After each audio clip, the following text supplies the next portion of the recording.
huge hit because of this development. でも私は、世界の、繁栄とそして、平和に、貢献できる、世界中に、平和と繁栄をもたらせるのはドナルドだけだと思っています。But even against that backdrop, I firmly believe that it is only you, Donald, who can achieve peace across the world.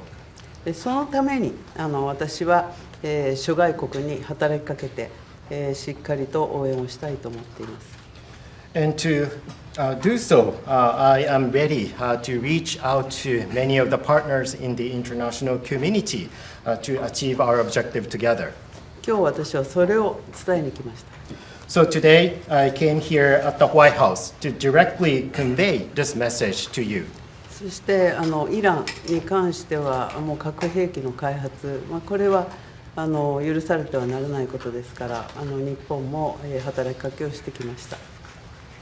And speaking of the situation in Iran, Iran's development of nuclear weapons must never be allowed. And that is why we, Japan, have been urging them and also reaching out to other partners in the world. そして我が国は周辺国に対する攻撃、ホルムズ海峡の実質的な閉鎖についてもこれは非難をし、そして茂木外務大臣からもイランの外務大臣に対してもうそれをやめるように申し入れをしてきました。In addition, Japan condemns Iran's actions such as attacking the neighboring region and also the de facto or effective closure of the Strait of Hormuz. As a matter of fact, my fellow minister, Minister Motegi, Foreign Minister Motegi, also had the direct exchange with the Iranian foreign minister and urged Iran to stop such activities. Condemn. Yeah, you'll let me know. You'll let me know. それでとにかく今中東だけじゃなくてインド太平洋の安全保障環境も大変厳しい中にあります。そんな中でドナルドが日本に深い信頼を寄せてくれて、で揺るぎない同盟にコミットメントしてくれていることに感謝をいたしております。And also the security environment in the Indo-Pacific region is also becoming increasingly severe. Donald, you have shown deep trust in Japan and also the unwavering commitment to the Japan-US alliance. Once again, thank you very much for that. で今日は日本とアメリカが共に強く豊かになっていくための話し合いをしたいと思っています。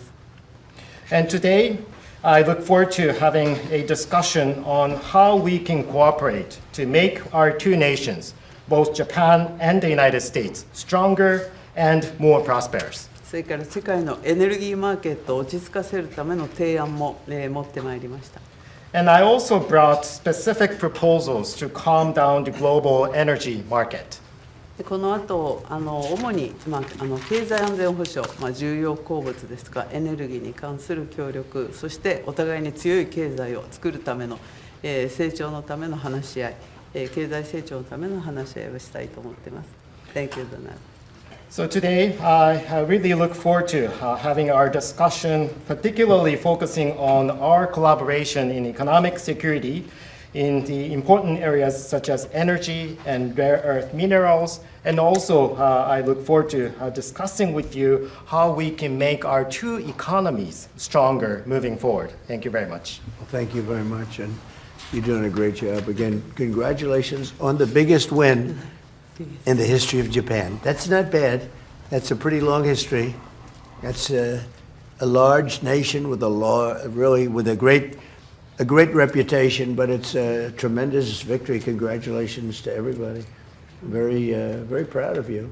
Very proud of you. We've become friends, and I'm very proud of the job you've done. It's not easy. Any questions, please? Mr. President, are you fully satisfied with the level of support that you're getting from Japan on Iran, including around minesweepers? Well, we're going to be speaking about it today. Go ahead, you can go. 日本から平井邸などの支援に関して、その点について今の状況に満足していらっしゃいますか？ We're going to be speaking about it today.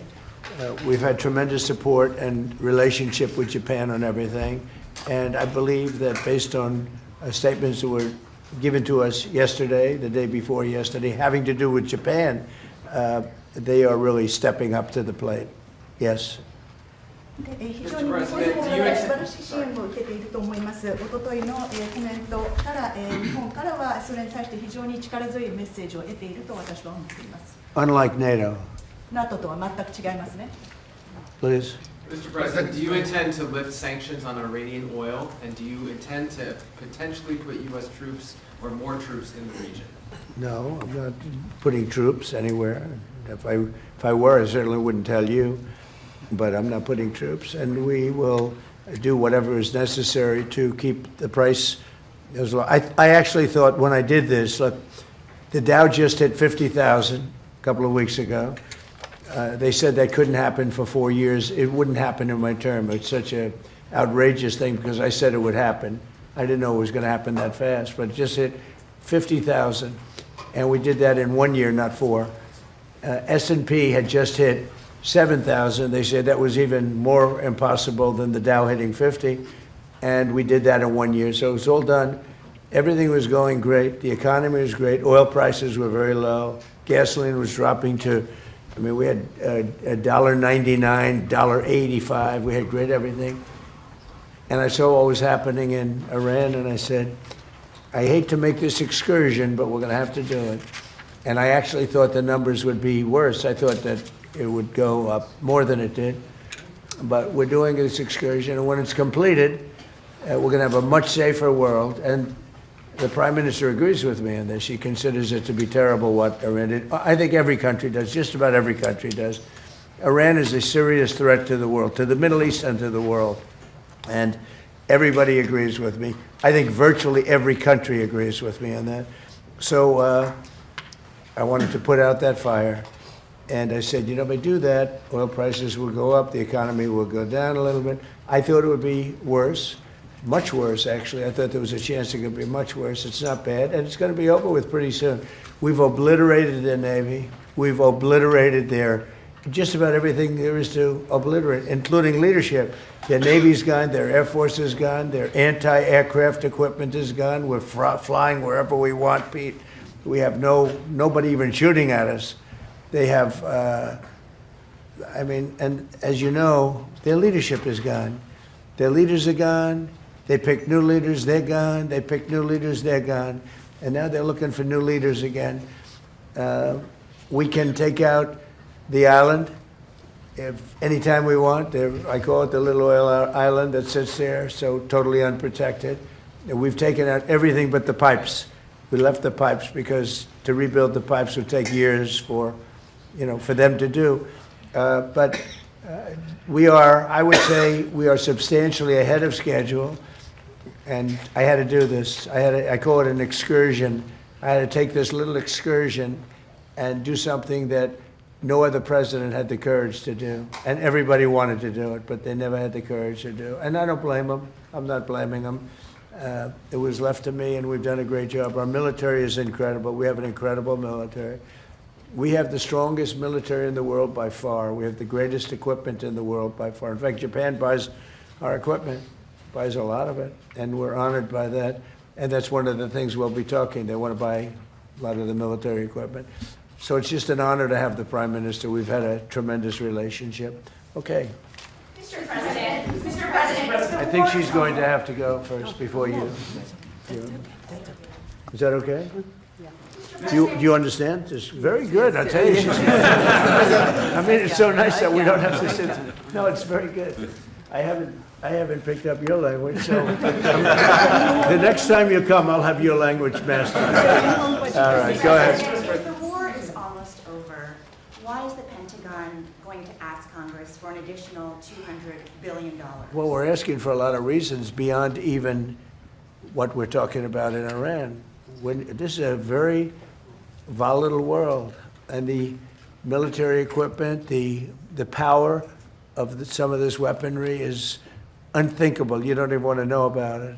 Oh, you could end this thing in 2 seconds if you wanted to, but we are being very judicious. But we want to do, don't forget, Biden gave away, I rebuilt the military in my first term. Biden gave away so stupidly to Afghanistan a lot. He didn't want to move it. He was too lazy, too stupid to move it. But it was a very small amount. It was a lot, but it was very small relative to what I purchased and what I built.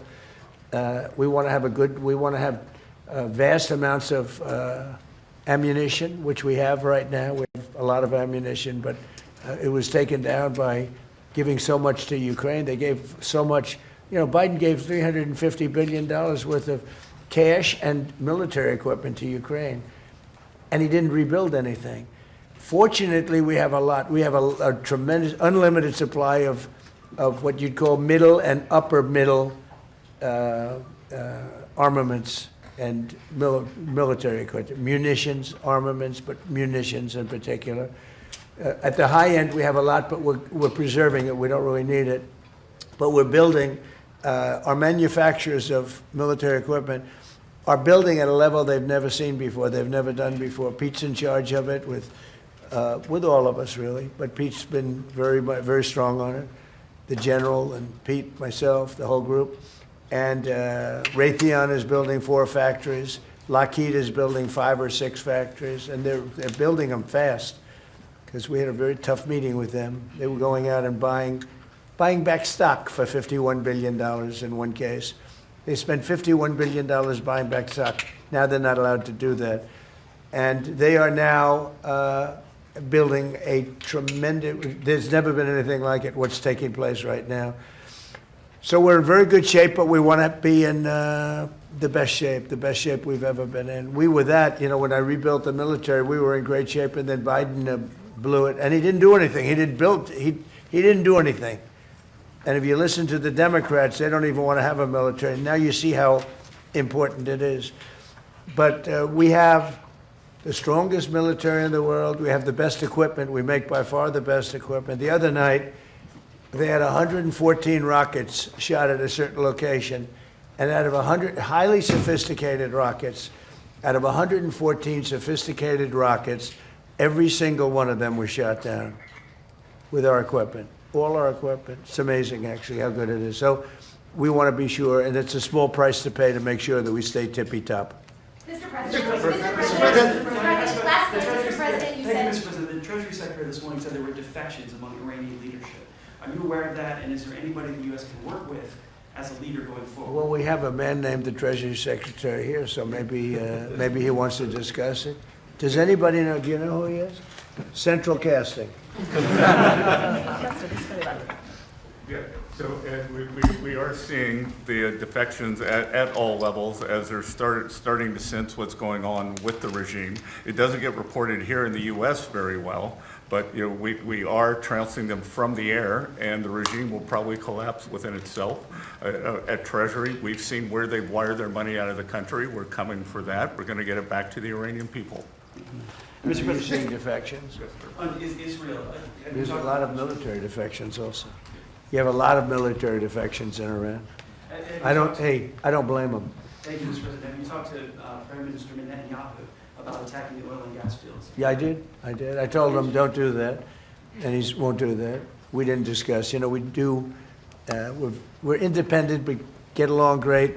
It's coordinated, but on occasion, he'll do something, and if I don't like it, and so we're not doing that anymore. And the last one, if I could, the Fed chairman told me yesterday that he plans to stay until a new Fed chairman is confirmed, and he also plans to stay on the board until the investigation of the Federal Reserve is done. Well, he's under investigation because he's building a building for hundreds of billions of dollars more than it's supposed to cost. The building you see over there is under budget and ahead of schedule. That's the ballroom. The ballroom is a much bigger building. It's a much more complex building than what he's doing, and it's at a fraction of the cost. Something is going on, whether it's contractors. That's what I do best in the world. I build great buildings. I've always done it, and I build them under budget and ahead of schedule. They could have $4 billion. This is a renovation job for $4 billion. And if you look at the building, it's not even, I don't know if Kevin Warsh is ever going to be able to move into it. It's been under construction for years. It's the most expensive building ever built. Now, I know it's gross incompetent because I happen to think he's grossly incompetent. Today, certainly you should be lowering interest rates, all right? Certainly, who would not lower them? But he's stubborn, and he's got Trump derangement syndrome. But a lot of people have that, you know. It's not a curable disease. But he's also building, he should be lowering rates immediately. But he won't do that because he's a stubborn, incompetent person. And that's a bad thing. You know, when you're stubborn and incompetent, I think it's the worst combination. And he's also not a smart person. But he's building a complex over there that's under his jurisdiction. He started it, and it's out of control. It's billions of dollars for a little building. I could have done that building and made it beautiful for $25 million. $25 million, and it would have been beautiful. Look what I've done at the White House, fixing it up. And I mean, the place was in bad shape. You see the floors and everything. It was in bad shape. I could have made that building beautiful for $25 million. They're spending $4 billion. All right. So there is criminality. Maybe it's with the contractor, but because I know more about contractors than any human being maybe that's ever lived. But that contractor is a very rich man. Whoever the contractor is, and we know, but whoever the contractor is an extremely rich man. He's going to make, I mean, he could make millions of dollars. I'm hearing numbers from $3 to $4 billion. That would make it the most expensive building on a square foot basis ever built in history. And you're not even building a building, it's a renovation. The exterior skin is staying, the steel is staying, the structure. So all I want to do is bring out to the public that this guy is incompetent. He's a very incompetent guy. And he may be a dishonest guy, but somebody's dishonest because there's no way that building can be $3 to $4 billion. Mr. President, on the Strait of Hormuz. Thank you. Please. Mr. President, you just mentioned Japan. This looks like one of your people right here. Thank you. Is he good or bad? Good. Is he a good reporter or bad? Don't you know? So. Not a, all right, he looks like a nice guy. Go ahead. Mr. President, you just mentioned Japan is stepping up. What kind of the support do you expect from Japan in the future? Look, I expect Japan to step up because, you know, we have that kind of relationship. And we step up for Japan. We have 45,000 soldiers in Japan. We spend a lot of money on Japan. And we've had that kind of a relationship. So I'm not surprised that they would step up. We don't need much. We don't need anything. I mean, honestly, we don't need anything from Japan or from anyone else. But I think it's appropriate that people step up. In the case of Japan, I hear they get more than 90% of their oil through the Strait.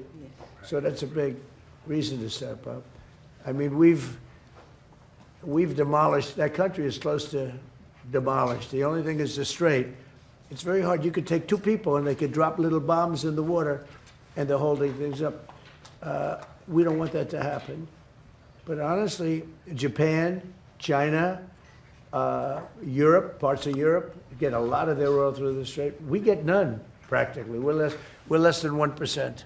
We don't have to be any percent. We don't even, I think we do it just to be nice. But we think of it, we don't use the Strait. We're defending the Strait for everybody else. And then in the case of NATO, they don't want to help us defend the Strait, and they're the ones that need it. But now they're getting much nicer because they're seeing my attitude. They're getting much nicer. But as far as I'm concerned, it's too late. You know, UK wants to send aircraft carriers now. And I said, I want the aircraft carriers before the war. I don't want them after the war is won. They want to send me aircraft carriers after the war. There's practically nobody to shoot at them. You know, their missile count is down, Pete. Maybe you could discuss it by about 90-something%. The drones are way down, and the factories are being demolished. Maybe. Yes, sir. Our missiles being shot are down over 90% since the beginning. One-way attack drones down 90% since the beginning, which is a reflection of overwhelming firepower. But you mentioned the most important part, Mr. President. Their defense industrial base. if you can't make more of it in the future, then you have a limited supply. And so we're going after all of their defense contractors that make all of their exquisite weapons and ensuring that even if they wanted to rebuild more launchers or more missiles, they couldn't in the future. And that's a level of devastation for their military that they've never seen before. So we have, in literally 2 weeks, we've demolished their Navy, their Air Force. All technology is gone, all communication is gone, and all of the leaders are gone. Other than that, they're doing quite well. Okay, how about one more question for the Prime Minister? Let me pick a beautiful-looking person from Japan. A question for the Prime Minister. Go ahead. Me? Yeah, sure. Oh, he doesn't believe he's beautiful. Oh, okay. He sounded shy. With Go ahead, people, please. of course, no, Japan and US are very good friends. But one question: why didn't you tell US allies in Europe and Asia, like Japan, about the war before attacking Iran? So we are very confused about we Japanese citizens. Well, one thing, you don't want to signal too much. You know, when we go in, we went in very hard, and we didn't tell anybody about it because we wanted surprise. Who knows better about surprise than Japan? Okay? Why didn't you tell me about Pearl Harbor? Okay? Right? You know, he's asking me. No, you believe in surprise, I think, much more so than us. And we had to surprise him, and we did. And because of that surprise, we knocked out, the first 2 days, we probably knocked out 50% of what we, and much more than we anticipated doing. So if I go and tell everybody about it, there's no longer a surprise, right? Okay, one more for the Prime Minister. Mr. President. Are you good for the Prime Minister? Yes, go ahead, for the Prime Minister. Thank you very much. Japan's TJ Press. Japan's biggest concern is China.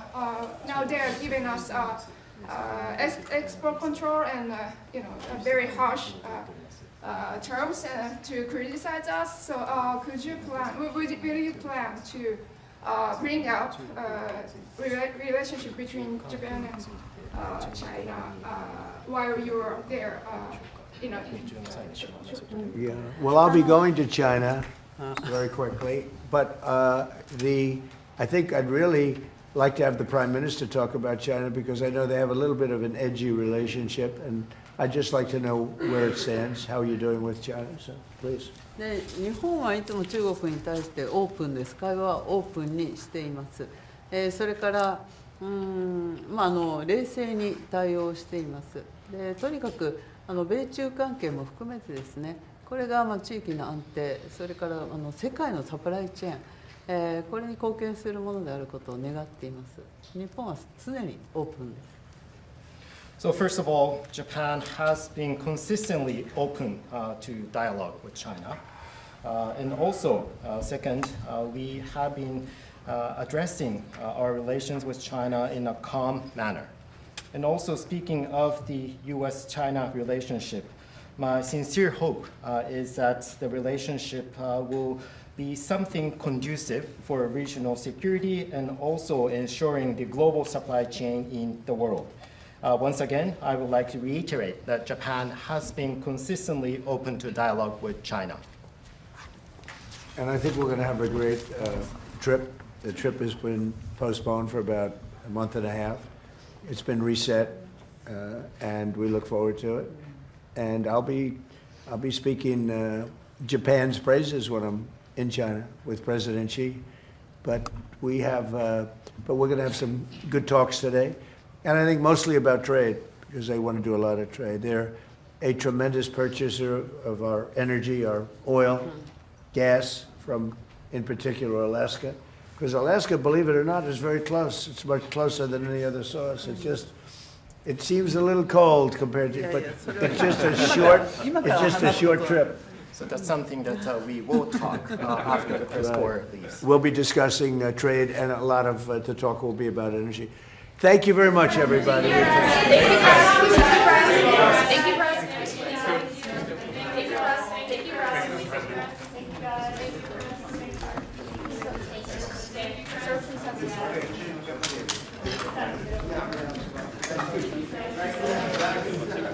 You should get a medal for that.